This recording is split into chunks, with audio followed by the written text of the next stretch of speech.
ایک بزرگ دریا کے کنارے وضو فرما رہے تھے، تو وضو کرتے کرتے آپ نے دیکھا کہ دریا کے اندر پانی کے بہاؤ کے ساتھ ایک سیب ہے جو بہتا ہوا آیا۔ تو وہ بزرگ نے جب دریا میں بہتے ہوئے سیب کو دیکھا تو اسے پکڑ لیا، اور بھوک کی شدت اتنی تھی کہ آپ نے اس سیب کو کھا لیا۔ لیکن جب سیب کھایا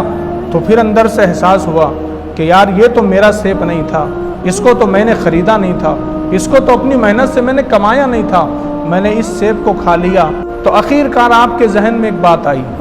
کہ یہ جس کا بھی سیب تھا میں اس سے جا کر کے معافی مانگ لیتا ہوں، اگر وہ مجھے معاف کر دے تو اللہ بھی معاف کر دے گا، یا تو پھر اگر وہ مجھے جو سزا دینا چاہے میں اسے قبول کر لوں گا۔ تو آپ اسی پانی کے بہاؤ کے ساتھ چلتے گئے، حتیٰ کہ ایک جگہ پہنچے آپ نے جہاں دیکھا کہ ایک سیب کا ملہ ہے، باغ ہے، اور کچھ سیب ہے جو دریا کے اوپر لٹک رہے ہیں۔ تو آپ نے سوچ لیا کہ ہو سکتا ہے اسی درخت سے سیب دریا میں گرا ہوگا اور بہتا ہوا وہاں تک پہنچا ہوگا۔ تو آپ نے اس باغ کے مالک سے ملاقات کی، اور ملاقات کرنے کے بعد کہا کہ مجھ سے غلطی سے ایسا ہو گیا کہ میں نے آپ کا بہتا ہوا سیب کھا لیا، اب مجھے بڑا افسوس ہو رہا ہے، مجھے تکلیف ہو رہی ہے کہ جو میرا نہیں تھا میں نے اسے کھا لیا، کہ اس لیے میں آپ کے پاس آیا ہوں تاکہ آپ مجھے معاف کر دے، اور اگر آپ مجھے معاف نہیں کرتے تو مجھے سزا دے دے،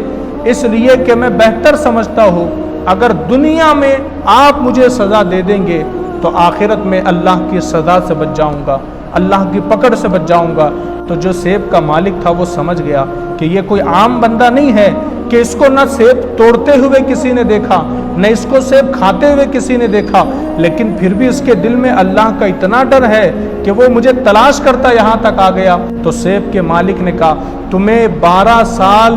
میرے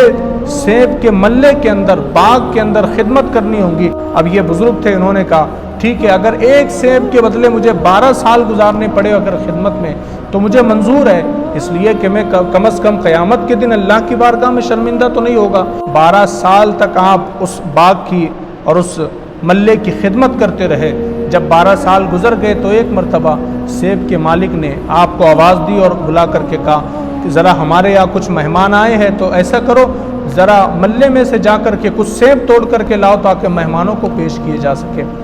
اب وہ بزرگ گئے اور جا کر کے انہوں نے ملے کے اندر سے کچھ سیب توڑے، اور توڑنے کے بعد جب مہمانوں کے سامنے لا کر کے رکھے تو سیب کے مالک نے دیکھا تو کہا تم 12 سال سے ملے کے اندر، باغ کے اندر خدمت کر رہے ہو، کیا تمہیں پتہ نہیں کہ کون سا سیب پکا ہوتا ہے اور کون سا کچا ہوتا ہے؟ کہ یہ تم کچے سیب توڑ کر کے لے آئے ہو؟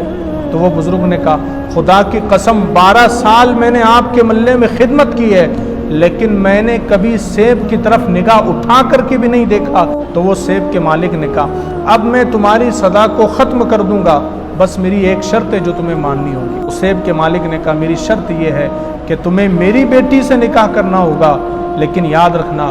میری بیٹی آنکھوں سے اندھی ہے، میری بیٹی کانوں سے بہری ہے، میری بیٹی ہاتھوں سے لولی ہے، میری بیٹی پیروں سے لنگڑی ہے، تمہیں میری بیٹی سے شادی کرنی ہوگی، پھر میں تمہیں معاف کر دوں گا۔ اللہ اکبر۔ وہ بزرگ نے کہا میں آپ کی بیٹی سے نکاح کرنے کے لیے تیار ہوں۔ جب نکاح ہو گیا اور رات کے وقت جب وہ بزرگ اس کمرے کے اندر داخل ہوئے جہاں ان کی شریک حیات تھی، جہاں ان کی دلہن تھی، انہوں نے دیکھا کہ اس لڑکی کی تو آنکھ بھی سلامت ہے،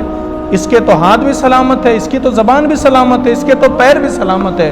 واپس گئے اس سیب کے مالک کے پاس اور جا کر کے کہا آپ نے تو کہا تھا آپ کی بیٹی اندھی ہے، گونگی ہے، بہری ہے، اپائج ہے، لیکن وہاں تو صحیح سلامت لڑکی بیٹھی ہوئی ہے۔ وہ بزرگ سے سیب کے مالک نے کہا اب دراصل میری بیٹی اپاہج اس لیے ہے اور اندھی اس لیے ہے کہ میری بیٹی نے کبھی کسی غیر محرم کو دیکھا تک نہیں ہے، کانوں سے بہری اس لیے ہے کہ اس نے کبھی کسی غیر محرم کی آواز نہیں سنی، اور زبان سے گونگی اس لیے ہے اس لیے کہ اس نے کبھی کسی کی غیبت نہیں کی، کبھی کسی کی چغلی نہیں کی، اور وہ پیروں سے اپاہج اس لیے ہے کہ اس نے کبھی اپنے گھر کے باہر قدم نہیں رکھا۔ پھر ان سے جو اولاد ہوئی ہے اللہ اکبر، آج دنیا اسی اولاد کو شیخ عبد القادر جیلانی غوث اعظم کے نام سے جانتی ہے۔ دراصل یہ حضور غوث پاک کے والد کا واقعہ ہے، اور وہ حضرت ام الخیر فاطمہ حضور غوث پاک کی ماں ہے، جن کے کردار کا یہ عالم ہے، جن کے کردار سے فاطمۃ الزہرا کے کردار کی جھلک نکل رہی ہو۔ اور غوث اعظم کے والد حضرت ابو صالح موسیٰ جنگی دوست، جنہوں نے ایک سیب کی قیمت ادا کرنے میں 12 سال کا عرصہ گزار دیا۔ اسی لیے تو اعلیٰ حضرت نے کہا نا، واہ کیا مرتبہ ہے غوث ہے بالا تیرا، اونچے اونچوں کے سروں سے ہے قدم اعلیٰ تیرا، سر بھلا کیا کوئی جانے کہ ہے کیسا تیرا، اولیاء ملتے ہے آنکھیں وہ ہے تلوا تیرا،